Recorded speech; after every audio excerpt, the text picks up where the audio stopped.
If you're over 60 and there's something you wish someone had told you 20 years ago, this video might hit close to home. I've been talking to people in their 60s, 70s, and 80s for years now, and you know what keeps coming up? The same 7 things, the same regrets, the same revelations. And here's the thing, nobody talks about them until it's already happening to you. So today I'm sharing what I've learned from hundreds of conversations with people who've lived through it. Because maybe, just maybe, hearing this now can change something for you or someone you love. Here's what nobody tells you when you're younger. Everyone talks about retirement plans and staying active, but they don't talk about the stuff that actually matters. The stuff that keeps you up at night. The realizations that hit you like a truck when you turn 60, 65, 70. And the worst part? Most of us are completely unprepared for these truths because society just doesn't talk about them openly. Before we dive in, take a second to hit the like button so more people can find this. And drop your location in the comments. I always love seeing where everyone's watching from. Now let's begin. Lesson number 1. Your body doesn't bounce back like it used to, and that changes everything. When you're 30, 40, even 50, you can push through. You can stay up late, skip a meal, forget to stretch. Your body forgives you. But after 60, that twisted ankle you ignored for a week, it's now a 3-month recovery. That bad night's sleep, you're feeling it for days. And this is what nobody prepared us for, the mental shift that comes with it. You start planning your entire day around your energy levels. You start saying no to things you want to do because you know your body won't cooperate. One person told me she stopped visiting her grandkids as much because the 6-hour drive was just too much on her back. Another said he gave up his weekend hiking group because he couldn't keep up anymore. And the shame of slowing everyone down was worse than missing out. The lesson here isn't just about accepting physical decline, it's about adapting before you're forced to. It's about starting those daily walks now, not next year. It's about strengthening your body while you still can, because trust me, you'll need that foundation later. The people who do best after 60 are the ones who treated their body right at 50. Lesson number 2. You can't get back lost time with the people you love. This one hurts. I've heard it 1,000 times in 1,000 different ways.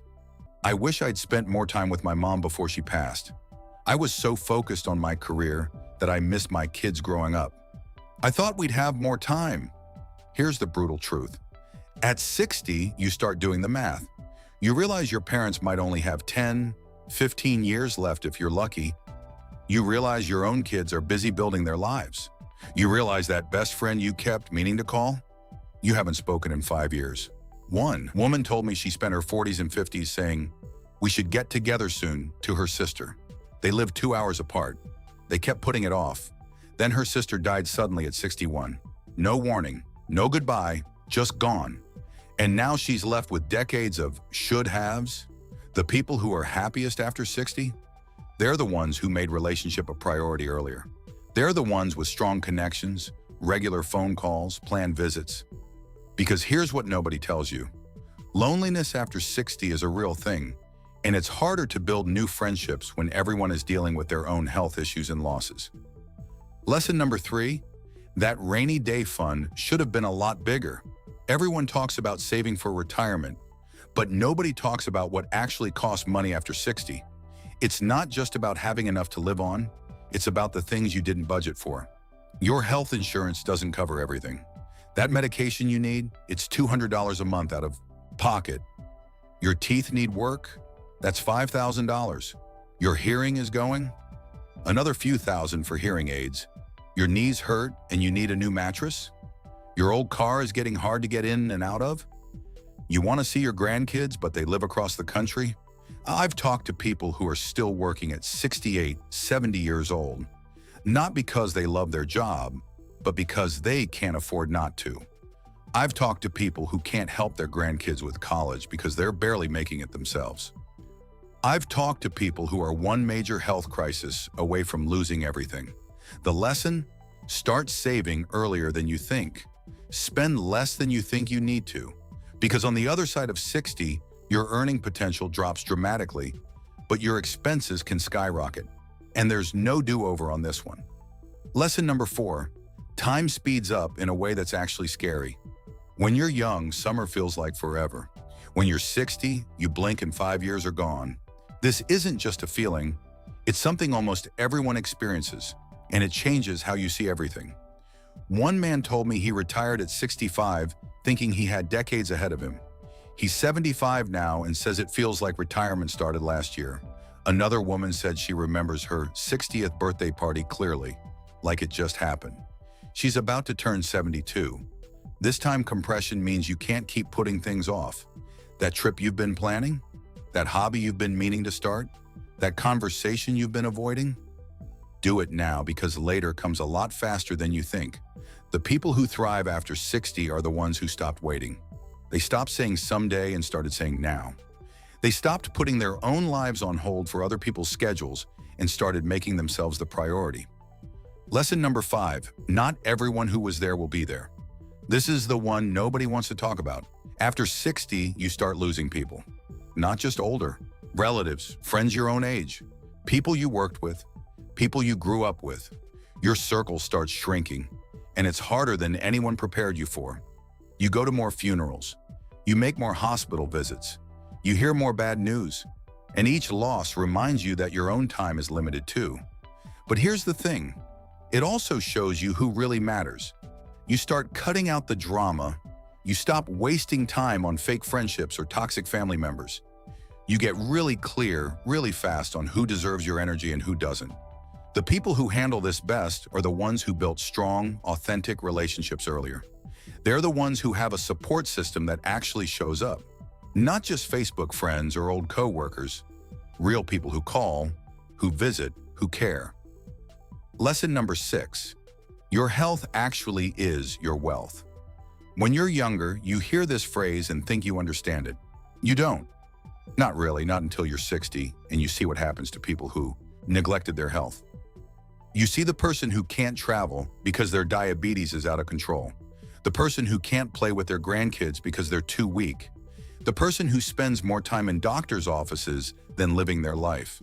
The person whose whole world has shrunk down to managing medications and symptoms. And then you see the people who took care of themselves. The 70-year-olds who are still hiking, still traveling, still living full lives. The difference is stark. It's not about genetics or luck. It's about choices made decades earlier. The lesson here is simple but hard. Every choice you make about your health today is an investment in your future, or a debt you'll pay later. That extra weight, that smoking habit, that sedentary lifestyle, that stress you're not managing, it all comes due after 60, with interest. Lesson number 7, it's never too late to find meaning and purpose. Here's the good news, and maybe the most important lesson of all. I've met people who found their purpose at 65, at 70, at 75.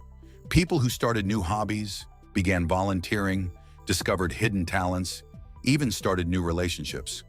The people who struggle most after 60 are the ones who retire and then just stop. They stop growing, stop learning, stop having goals. They think their productive years are over, so they just wait. But the people who thrive, they find new reasons to get up in the morning. They mentor younger people. They volunteer. They take classes. They write their family history. They garden. They create. They stay curious. One woman told me she didn't start painting until she was 68. Now at 76, she sells her art and teaches classes. A man started learning piano at 71 after his wife died. He said it saved his life by giving him something to focus on. So here's the real truth that ties all of this together. Life after 60 isn't about decline, it's about intention. The people who have regrets are the ones who coasted through their 40s and 50s, assuming everything would just work out. The people who are thriving are the ones who made hard choices early. They prioritize health, relationships, savings, and purpose before they had to. You can't go back, but if you're reading this and you're not 60 yet, you have time. And if you are 60 or older, it's not too late to change your trajectory. Not on everything, but on enough things to matter. Conclusion. These 7 lessons aren't meant to scare you. They're meant to wake you up. Your body will change. Prepare for it. Your time with loved ones is limited. Don't waste it. Money matters more than you think. Save it. Time speeds up. Use it wisely. Your circle will shrink. Invest in real relationships now.